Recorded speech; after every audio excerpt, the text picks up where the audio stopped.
Okay, today we're gonna talk about living with herpes and living your best life.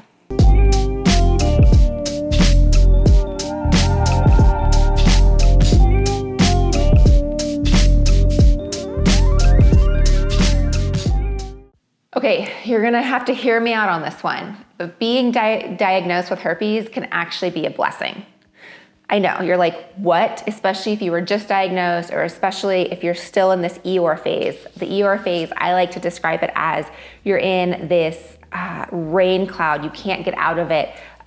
You feel like everything's foggy. Very normal when we're first diagnosed with herpes. It's an awful place to be in, right? So I'm sure if you're like, what? Herpes is a blessing? It is absolutely not a blessing. Let me get to that point. So in life, we create our own handicaps. We tell ourselves, I can't do this because of that. I can't get a job I can't get the right job because I don't have the education. I can't get a date because I am too heavy. I can't do this, I can't do that. We create our own ceilings. And then all of a sudden, now that we have herpes, we say, well, I have herpes, so I can't do this. A perfect example on an emergency call I was doing with this young woman, she really wanted to join the military. It was something that she had really been planning on and working towards. And so on this coaching call, she tells me like, yeah, you know, I don't think I can now go out for the military because I have herpes. And I'm like, well, why? Like, people in the military have herpes. And she's like, yeah, that's not it. I just don't think I'm gonna pass the physical fitness. I don't think I can qualify physically for this. And I was like, well, why? Like, you can still run, you can do sit-ups, you can do push-ups. And she's like, no, I can't do my workouts. And I was like, well, okay, why? And she goes, well, I'm afraid that I'll get an outbreak if I train too hard. And if I train too hard, then I'll get an outbreak. And then if I don't train, then I can't pass. I won't be able to run my 1 mile or whatever it is in less than 9 minutes. And I was like, well, there's plenty of runners that have herpes. I'm a runner, I have herpes. Really what's going on here? Well, as we continue to work on this and peel back the onion and kind of get to the bottom answer, was she realized what it was. The exercise, the running, the physical fitness that she was doing was triggering a past eating disorder that she had.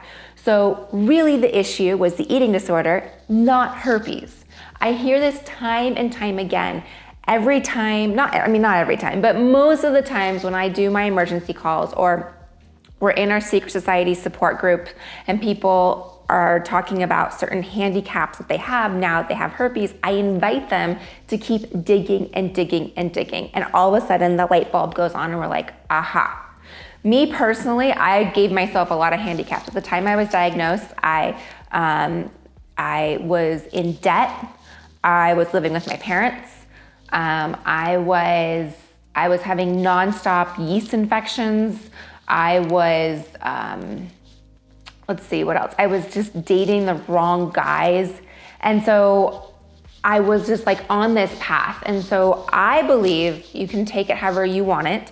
I believe in God. You can use universe, you can do spirit, however you want to take it. I believe God gave me herpes because I wasn't listening to him along the way, right? He was like, hey, Alexandra, maybe the 2 years of yeast infections is like a little sign that something's not right. Or maybe all the acne that you have is a sign that you're not taking care of yourself. Maybe, the binge eating that you were doing for when you were in college and that for those early 20s, you weren't listening. And so now you have these health issues going on, right? So I believe that was the reason why it was like, hey, get this together. You need to get on the right track. This is not what you want for your life. This is not what I want for your life.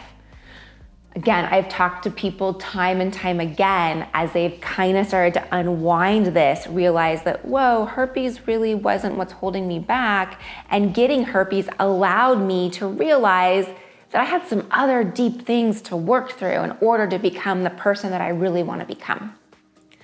In our secret society group, I wish I still had the quote, I can't find it anymore, but she said something like this, and it was really great. I loved pizza.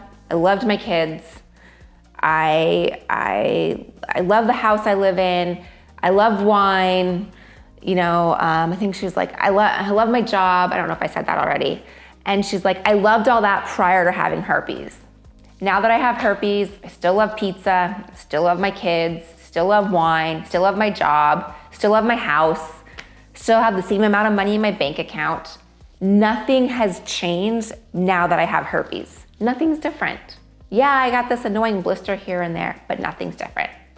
So I hope with this, you'll look at it and maybe do some digging, maybe look at, gosh, what's really holding me back from what I like? We're placing it right now on herpes, and that's totally fair, totally fair. But really, once we start to dig through, we'll be like, this was probably the best experience for me. I know for me, it humbled me.